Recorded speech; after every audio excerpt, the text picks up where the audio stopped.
আসসালামু আলাইকুম রহমতুল্লাহি ওয়া বারাকাতুহু। আলহামদুলিল্লাহ, সম্মানিত ভাই বোন যে যেখানে আছেন, 10 মিনিট স্কুল 24 ঘন্টায় কোরআন শিক্ষা অনুষ্ঠান, আজ 26তম ক্লাস। আমরা একটু একটু করে কোরআন শিক্ষার বিভিন্ন থিওরিগুলো নিয়ে নিলাম, বাস্তব কিছু প্র্যাকটিস করছি, আবার নিজে করি এরকম সুযোগ রেখে আমাদের নোট এবং কুইজ আছে।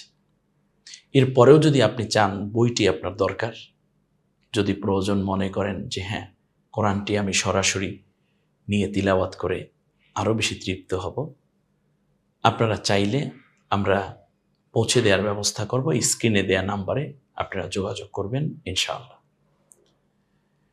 দ্বিতীয় যেই কথাটি, সেটা হচ্ছে কোরআন তেলাওয়াতে কখনো আপনি তাড়াহুড়ো করবেন না। আমি যে ধারাগুলো শেখাচ্ছি সেভাবেই আপনি আগাবেন। আপনি যেখানে পারছেন না সেখানে আমার পেছনের যে রেকর্ডগুলো আছে, যেই ভিডিওগুলো আছে ক্লাসের, ওগুলো দেখা শুরু করুন।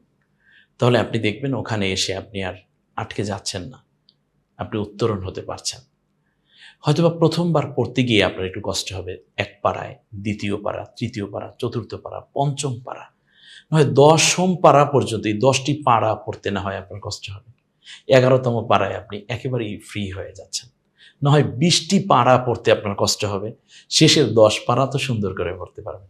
নয় প্রথমবারে 30 পাড়াই আপনি কষ্ট করে করে করে আপনি টার্গেট নেবেন যে আমি কখনোই, এমন কোনো দিন যাবে না যখন আমি 5টি আয়াত কমপক্ষে পড়ব না। 5টি আয়াত পড়ুন, অর্থসহ পড়ুন এবং ভেঙে ভেঙে পড়ুন, আপনার জন্য খুব সহজ হয়ে যাবে। আর প্রকৃত অর্থে সহজ করার মালিক আল্লাহ রাব্বুল আলামিন। যখনই আপনি পারবেন না, তখনই নীরবে চোখের পানি ছেড়ে আল্লাহ তাআলাকে বলুন, আল্লাহ, আমি তোমার কোরআন তিলাওয়াত করতে চাই, কিন্তু আমি তো এখানে পারছি না। আর বলুন, রব্বি জিদনি ইলমা, আল্লাহ তুমি আমার জ্ঞানটা বাড়িয়ে দাও। Oh my lord, advance me in my knowledge. একেবারেই যখন পারেন না, প্রয়োজনে সেজদায় পড়ে যান, দেখবেন আপনার জন্য কত সহজ হয়ে গেছে। আল্লাহ সকলকে কোরআন শিক্ষার এই কার্যক্রমকে সহজ করে দিন, এ কামনা করি। আজকের ভিডিও, আমরা আজকের ক্লাসে চলে যাচ্ছি 26তম ক্লাস, কোরআন তিলাওয়াত। আয়াতুল কুরসি আমরা পড়তে চাই। রাসূল সাল্লাল্লাহু আলাইহি ওয়াসাল্লাম বলেছেন, প্রত্যেক ফরজ নামাজের পরে যে ব্যক্তি আয়াতুল কুরসি তিলাওয়াত করবে, জান্নাতে যাওয়ার ক্ষেত্রে মৃত ছাড়া তার আর কোনো বাধা থাকবে না। সুবহানাল্লাহ। নামাজ, 5 ওয়াক্ত নামাজ, প্রত্যেক ফরজ নামাজের পরে আয়াতুল কুরসি তিলাওয়াত করুন, জান্নাতে যাওয়ার পথটা অনেক সহজ হয়ে যাবে। আসুন আমরা প্রথমে আয়াতুল কুরসি পাবেন কোথায়। আমি যে কোরআনটা আপনাদেরকে দেখিয়েছি এর আগের ক্লাসে, সূরা বাকারা পৃষ্ঠা নম্বর, আমি যে কোরআনটা সেটআপ দিয়েছি সেখানে পৃষ্ঠা নম্বর 43-এ আপনি পাবেন সূরা বাকারা। এটা সূরা নম্বর হলো 2, আয়াত নম্বর 255। আমরা এখান থেকে শুরু করি। আয়াতুল কুরসি, এখানে আল্লাহ রাব্বুল আলামিনের মৌলিক 10টি গুণের কথা বলা হয়েছে। এগুলো জানা দরকার, অর্থ সহ পড়লে ইনশাআল্লাহ আমরা এগুলো জানতে পারবো। তো প্রথমেই আসি, আল্লাহু, এই শব্দটা নিয়ে আমি আল্লাহ শব্দের পোর এবং বারিক পড়ার নিয়ম নিয়ে কথা বলেছিলাম, আপনাদের মনে আছে। আল্লাহু, লা, লা, এই লকে আকার দিয়ে আলিফ আছে একটা, কিন্তু আমরা এক আলিফ টানবো না, বরং 3 আলিফের চিহ্ন দেখা যাচ্ছে, যেহেতু আমরা 3 আলিফ টানবো। লা, ই, আলিফ, আইন, হামজা, এই 3টি হরফ পানির মতো বলছি। জের দিলে ই, জবর দিলে আ, পেশ দিলে উ, এভাবেই উচ্চারিত হয়ে যাবে। কারণ জেরে ইর কাজ করে, জবরে আয়ের কাজ করে, পেশ উয়ের কাজ করে। মূলত ওই 3টা অক্ষরে যখন জের জবর পেশ হয় তখন ওই রকমই হয়ে যায়, যে কালারটা তাকে দেয়া হচ্ছে।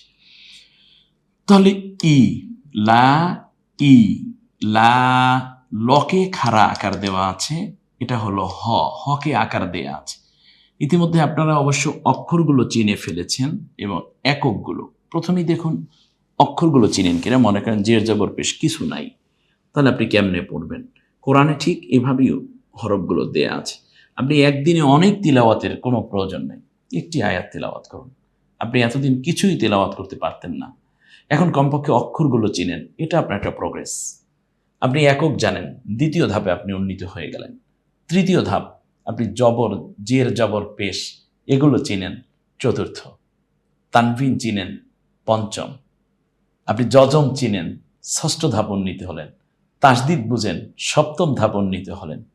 আপনি মাদ বুঝেন, অর্থাৎ 4 আলিফ 3 আলিফ 1 আলিফ, হ্যাঁ, এই মাদগুলো আপনি বোঝেন, এই তো আপনি অষ্টম ধাপ উন্নীত হলেন। এরপরে আপনি ইকফা বোঝেন, এই তো আপনি নবম ধাপ উন্নীত হয়ে গেলেন। এজহার বোঝেন, 10ম ধাপ উন্নীত হলেন। মাখরাজ বোঝেন, 11তম ধাপ উন্নীত হলেন। এমনি করেই তো করা। হ্যাঁ, আসুন আমরা দেখি একটু। আমরা প্রত্যেকটা জায়গায় কাজ করতে চাই। লা 3 আলিফ টানলাম, ই লা হা, এই হাটা গলায় ছেড়ে দিয়ে, এই হাটাও গলায় ছেড়ে দিয়ে, বাস। আল্লাহু লা ইলাহা, এ হলো আলিফ, এ হলো লাম, তার সাথে আলিফ। আলিফে জের দিলে ই, ইল লা, ইল লা, এখানে 2টা ল আছে, একটা হলো যজমের মতো আর একটা হলো জবর। ইল লা, ইল্লা, 1 আলিফ, লামের জবরের পরে খালি আলিফ পেয়েছি, 1 আলিফ টানবো। ইল্লা, হকে রস্যুকার, তারপর ওয়াকে জবর। হুয়া, আমরা যদি থামি তাহলে হু বললেই হয়ে যাবে। ইল্লাহু, আল্লাহু লা ইলাহা ইল্লাহু।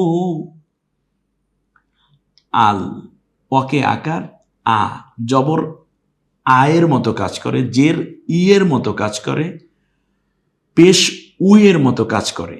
আর সেক্ষেত্রে আলিফ, আইন, হামজা, এই 3টে যে হরকত হবে, হরকতের মতো হয়ে যায়। জবরে আকারের কাজ করে, আয়ের মতো হয়ে যাবে। আ, তারপর এই লাম, লামের একক ল, শুধু ল বলবো আমরা এটাকে। আল, আল হাইয়ু, হাইয়ু, আল হাইয়ু, ইউর পরে আলিফে কিছু নাই, আমার কোনো চিন্তা নাই, তারপরে শুধু ল। হাইয়ুল কয়্যুম, কয়, ইয়ার একক ই, তাহলে ক থেকে যেহেতু কা না হয়ে কই হবে, ওই 8 অক্ষরের একটি, যার উপর জবর হলে আকার উচ্চারিত হয় না। কয়, ইয়ার একক ই, কয় ইউ। আবার পেশের পরে ওয়াও সাকিন 1 আলিফ টেনে বলবো, কয়্যুম, আল হাইয়ুল কয়্যুম। লা, লা 1 আলিফ টেনে বলি, লকে আকার দিই, সাথে একটা আলিফ আছে, লাম আলিফ, আলিফ একটা টেনে বলি। লা, ত আলিফ আছে, এখানে যদি এটা না থাকতো তা 1 আলিফ টেনে বলতাম, কিন্তু আলিফকে আবার সাকিন করা হয়েছে, যজম দেয়া হয়েছে, মানে এটা হামজা সাকিনের মতো হবে। তা, তা, খু, জু, হু, লা তাখুযুহু, খুযুহু, উল্টা পেশ 1 আলিফ টেনে বলবো। সি না তুন, সি না তুন, কিন্তু পেশের পরে 2 পেশ মানে তানভিন, এরপরে তাসদিদ, তাহলে এখান থেকে একটি নিয়ে বলতে হবে। সি না তুয়া, তুনের তানভিনের যে নটা আছে, ওই নটা আমরা চিন্তা করব না এখন, তু যে আছে ওখান থেকে চলে যাব, একটা নিয়ে বলতে হবে। তুয়া, সিনাতুয়া, লা নাওম। এখানে যে আমরা থামলাম, এটা মাদ্দে লিন, জবরের পরে যদি ওয়াও অথবা ইয়া আসে এবং পরের হরফে যদি থেমে যাওয়ার জায়গা হয়, অক্ষর জায়গায়, তখন এক আলিফ টেনে বলতে হয়। ওয়ালা নাওম লা তাখুযুহু সিনাতু ওয়ালা নাওম। লা হু, আপনি টোটাল স্ক্রিনের কিচ্ছু পারেন না, শুধু লাহুটা পারেন, তবুও তো পেরেছেন। সমস্যা কোথায়? লাহু মা, এই মকে আকার দিয়ে একটা জবর আছে, যেহেতু এক আলিফ টেনে বলবো, জবরের পরে খালি আলিফ। মা, ফকে রস্বীকার দেন, ফি, ফির পরে ইয়াই কিছু নাই, আলিফে কিছু নাই, লামে কিছু নাই। আমরা এই তিনটা হরফ নিয়ে আমাদের কোনোই চিন্তা নাই। ফিসা, ফিস, ফিস, ফকে রস্বীকার, তারপর সয়ের কাছে চলে আসেন, ফিস, আবার সকে, তাহলে যজমের মতো একবার স উচ্চারিত হয়ে গেল, ফিস, আবার সকে জবর আছে, সা, জবর তো আকারের কাজ করে, ফিসা মা ওয়া তি, একালিপ টান, একালিপ টান, খাড়া জবর, খাড়া জবর, মকে আকার, ওয়াতে আকার, তকে রস্বীকার। লাহু মা ফিস সামাওয়াতি, এই মকে যতটুকু টানবেন, ওয়াকে ততটুকুই টানবেন। লাহু মা ফিস সামাওয়াতি, ওয়া ওয়া ওয়া ওয়া, মা ওয়া মা ফি, ইয়াই কিছু নাই, এই আলিফে কিছু নাই, আমারও কোনো চিন্তা নাই।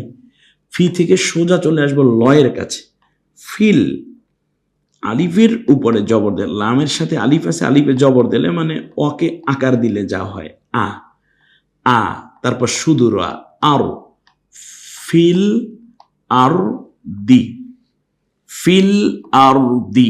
আপনি আয়াত দেখে ঘাবড়াবেন না, কোনো ব্যাপার না, কারণ অক্ষরের গাঁথুনি দিয়ে জের জবর পেশ জজম তাসদিদ দিয়েই তো এই আয়াতটা সাজানো। আপনি আস্তে আস্তে আস্তে দেখুন, এত বড় একটা বিল্ডিং বানায়, একসাথে কি 100 তলা একটা বিল্ডিং বানিয়েছে না, ইটের গাঁথুনি একের পরে এক দিয়ে দিয়ে, আবার এর ফাউন্ডেশনটাকে গঠন করে, তারপরে বালু সিমেন্ট মিশিয়ে, তারপরে তিল তিল করেই তো এটা বানানো হয়েছে। তো আপনি গোটা কোরআন একটি আয়াতের মধ্যে আপনি একটা একটা করে হরফ তিলাওয়াত করে করেই তো আয়াত শেষ পর্যন্ত যেতে হয়। সেক্ষেত্রে আপনি প্রথমবার যদি তিলাওয়াত করেন, তাহলে হয়তো একটু আস্তে আস্তে যেতে হচ্ছে, কোনো অসুবিধা নেই। কারণ আপনি এই পৃথিবীতে যারাই কোরআন শিখেছে, তারা আপনার মতো করেই শিখেছে, তাড়াহুড়ো করে না। বরং আমার যে পদ্ধতিটা উপস্থাপন করেছি আমরা, নিঃসন্দেহে আপনার বুঝের ভেতরে রেখে আপনি যেন সংক্ষেপে বুঝতে পারেন সেই বিষয়টাকে রেখেছি। অর্থাৎ তাড়াহুড়োর কোনো দরকার নেই, আঙ্গুল রাখুন কোরআনের উপরে আর আল্লাহর উপরে ভরসা করুন, আর বিষয় যেগুলো পড়ানো হয়েছে সেগুলো একটু একটু করে মাথায় নিয়ে আসেন, বাস। ফিল আর দি, ফিল, ফিল আর ওকে আকার দিয়ে আ শুধু র, দকে রস্বীকার দি, ফিল আর দি। যদি থামেন তাহলে ফিল আর্থ মান, মান,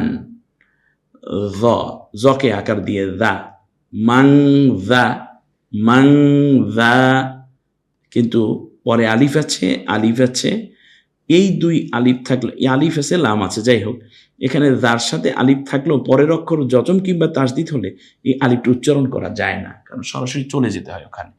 আমরা চলে আসি মান, মান না বলে আমরা মান, ইকফা করব, তাহলে সুন্দর শোনাবে, মান, মান, কারণ ওই 15টা হরফ বাও তাও, মানে ওটা হলো তাও সাও জিমো দালো দালো ঝা, তাও সাও জিমো দালো দালো ঝা, সিনো শিনো, এই যে 15টা হরফ ইকফার।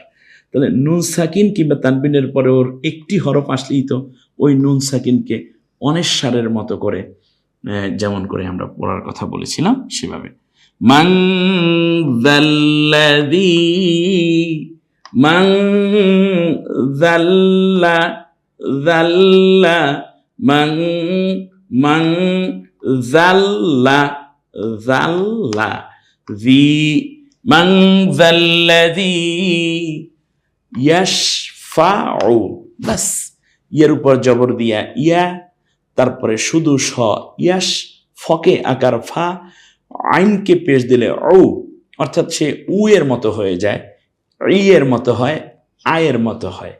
অবশ্যই মনে আছে আপনাদের, তাহলে ও বলবো আমরা, ওই যে আলিফ হামজা আইন। ইয়াশফাউ, ইনদা, অকে রস্যিকে দিলে ই, ই মানে রস্যই দিলে ই, জবর দিলে আ, এরপরে জের দিলে ই, পেশ দিলে ও, তাহলে এখানে হবে ই, ওই তিনটে অক্ষর পানির মতো ই। তারপর শুধু নয়, ইং, দকে আকার দা। এখানে আমরা ইং বলছি এই জন্য যেহেতু নুন সাকিনের পরে দটা ইকফার হরফ, ওই 15টার একটি হরফ। তাহলে ইন্দা না বলে আমরা ইং দা, হু হু এক আলিফ টানতাম, কিন্তু এখন টানবো 3 আলিফ, যেহেতু 3 আলিফের প্রতীক পেয়ে গেছি। ইনদাহু, একেবারে সোজা কোরআন থেকে নিয়ে কিন্তু এখানে পেস্ট করা হয়েছে স্ক্রিনে। ইল্লা ইল্লা ইল্লা, এটা লাম, এটা আলিফ, তাহলে লামের উপরে জ তাসদিদ, ইল্লা বি ইজ নিহি, বি ইজ নিহি, বকের অস্বীকার, আলিফের অস্বীকার দিলে ই হয়ে যাবে, বি ইজ নিহি। ইনদাহু ইল্লা বিইযনিহি, যে থামি তাহলে বিইযনিহি। ইয়া ইয়া, ইয়ার উপর জবর দিলে ইয়া, আইনটা গলায় চাপ দিন, ইয়া লা মু, লকে আকার মানে লামের একক ল, আকার দিয়ে লা, মিমের একক ম, রস্যকার দিয়ে মু, ইয়া লামু, মা জবরের পরে এক আলিফ, আমরা টেনে বলবো কারণ জবরের পরে খালি আলিফ পাওয়া গেল, মা বাই না, বাই বকে আকার রস্যই বাই, এখানে কিন্তু বি না হলে এক আলিফ টানতাম, যেহেতু জবরের পরে ইয়া, অতএব ইয়াটা একক উচ্চারিত হয়ে যাবে। আর জেরের পরে আসলে মনে করতাম এখানে কি করতে হয়, ওই যে জেরের পরে ইয়া হলে এক আলিফ টেনে বলতাম, তো এখানে হলো বাই, বয় আকার রস্যই বাই, নকে আকার না, বাই না আই, অকে আকার দিয়ে আ, এরপর রস্যই আই, দকে রস্যিকার দি, জেরের পরে ইয়া সাকিন, এখানে আমরা এক আলিফ টেনে বলবো। আই দি হিম, আই দি হিম, ওয়ামা ওয়ামা খল ফা হুম, খল, খকে আকার শুধু ল, খল, ফকে আকার ফা, হকে রস্যকার হু, তারপর শুধু ম, খল ফা হুম। এরপরে ওয়ালা ইউহিতুনা বিশাইইম মিন, তানবিন থেকে একটা নিয়ে বলবো, ইমিন ইলমিহি ইল্লা বিমা, বিমা হইল কেমনে, বকের অস্বীকার মকে আকার মা, শা ওয়াসিআ, আইন আলিফ হামজা আগেই বলেছি, জবর দিলে আ, জের দিলে ই, পেশ দিলে ও, ওয়াসিআ যেহেতু জবর আছে আ, ওয়াসিআ কুর, ককের অস্যকার, এটা আপনি জানেন কাফ, ককের অস্যকার কু, শুধু র, কুর, সি ইউ হু, হুসসামাওয়াতি ওয়াল আরদ ওয়ালা ইয়াউদুহু, ওয়ালা ইয়াউদুহু হিফযুহুমা, হিফ হি হি, এই হাটা ছেড়ে দিয়ে এই হাটা চাপ দিয়ে, হিফযুহুমা ওয়া হুয়াল আলিয়্যুল আযীম। এভাবেই পড়া, আস্তে আস্তে করে আপনি সুন্দর করে তিলাওয়াত করুন, আওয়াজ করে পড়ুন, ভুল হবে ফেরেশতারা আবার আপনাকে সহযোগিতা করবে আল্লাহর রহমতে, আপনি বারবার আল্লাহর কাছে নত হয়ে পড়বেন, দেখবেন আপনার কণ্ঠ ব্যবহৃত হবে আল্লাহর কোরআনের জন্য। আঙ্গুলটা কাজে লাগবে, চোখটা কাজে লাগবে, ব্রেইনটা কাজে লাগবে, আপনার ঠোঁট, আপনার জিহ্বা, আপনার নাক, আপনার হৃদয় কোরআনের আলোয় উদ্ভাসিত হবে। সব কিছু মিলিয়ে কোরআন যখন শিক্ষা শুরু হবে, আল্লাহ রসুল সাল্লাল্লাহু আলাইহি ওয়াসাল্লাম বলেছেন, মা মিন শাফিন আফজালু মুনজিলাতান ইনদাল্লাহি ইয়াউমাল কিয়ামাতি মিনাল কোরআন লা নাবী ওয়ালা মালাক ওয়ালা গায়র। কোরআনের মতো এত জোরালো সুপারিশ কিয়ামতের ময়দানে বান্দার পক্ষে আর কেউ করতে পারবে না, না কোনো নবী, না কোনো ফেরেশতা, না অন্য কেউ। কারণ কোরআন যাকে সুপারিশ করবে, মান জাআলাহু আমামাহু কদামাহু ইলাল জান্নাহ, কোরআন যাকে সুপারিশ করবে তাকে জান্নাতে না নেওয়া পর্যন্ত কোরআন তাকে একা ছেড়ে চলে যাবে না। আপনি জান্নাতে যেতে চান? আসুন, শুধু আপনি একা শিখবেন কেন, আপনার স্ত্রীকেও আপনি আমাদের কোরআন শিক্ষার একটা অ্যাপস গিফট করুন, আপনার ভাইকে গিফট করুন। আপনার কাছে অর্থ আছে, হৃদয় আছে, মন চায় কাউকে কোরআন শেখানোর জন্য। আমাদের হাতে বই আছে, কোরআন আছে, অ্যাপস আছে। অ্যাপসের মধ্যে আবার আমাদের রয়েছে অনেকগুলো উপকরণ, নোট এবং বিভিন্ন কুইজ। এর মানে কোরআন শিক্ষার সমস্ত উপকরণই এখানে। সম্মানিত ভাইরা, আমরা দ্বিতীয়বারে যে জিনিসটা দেখতে চাচ্ছিলাম, সাক্তা। আপনারা দেখতে পাচ্ছেন সাক্তা।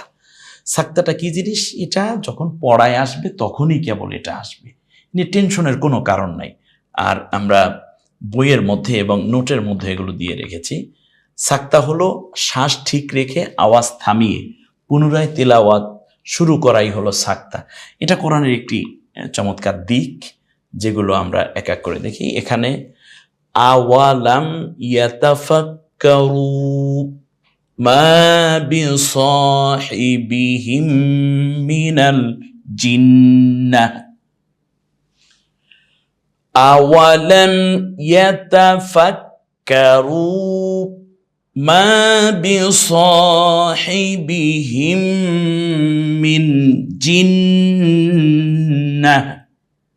এখানে আমি থেমেছি কিন্তু শ্বাস ছাড়িনি, এটাই হলো সাক্তা। এরকম কয়েকটা সাক্তা আছে, কারণ 4টা সাক্তার প্রমাণ পাওয়া যায়। এই তো যেমন আন হাযা ওয়াস্তাগফিরি লিযামবিক, ইউসুফ আ'রিদ আন হাযা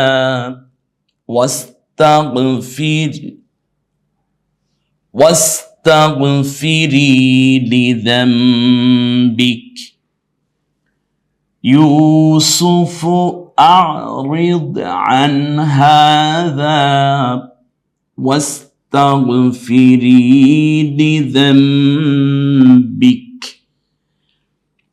ওই যে মহিলা ইউসুফ আলাইহিস সালামকে যখন খুব বিব্রত করেছিল এবং একটি অন্যায় তোহমাত দিয়েছে যে তাকে সে উত্ত্যক্ত করেছে, তখন মহিলা যখন দোষী সাব্যস্ত হলো, এক বড় ঘটনা, যে জামা পেছন দিক থেকে ছেঁড়া ইউসুফ আলাইহিস সালামের, তাতে মহিলাই দোষী সাব্যস্ত হয়ে গেল।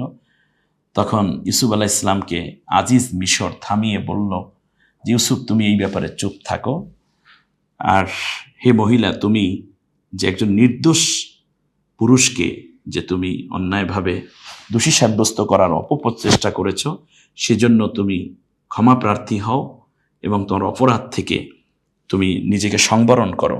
ইন্নাকি কুনতি মিনাল খাতিইন, নিঃসন্দেহে তুমি হচ্ছ খেয়ানতকারী এবং মৌলিকভাবে নিজের দোষ মোচনকারী। তো এখানে হাযা থেমেছি কিন্তু শ্বাস ছাড়িনি। এমনি করে করে ইওয়াজা কয়িমা, এই যে ইওয়াজার পরে থামতে হবে, কিন্তু শ্বাস ছাড়া যাবে না।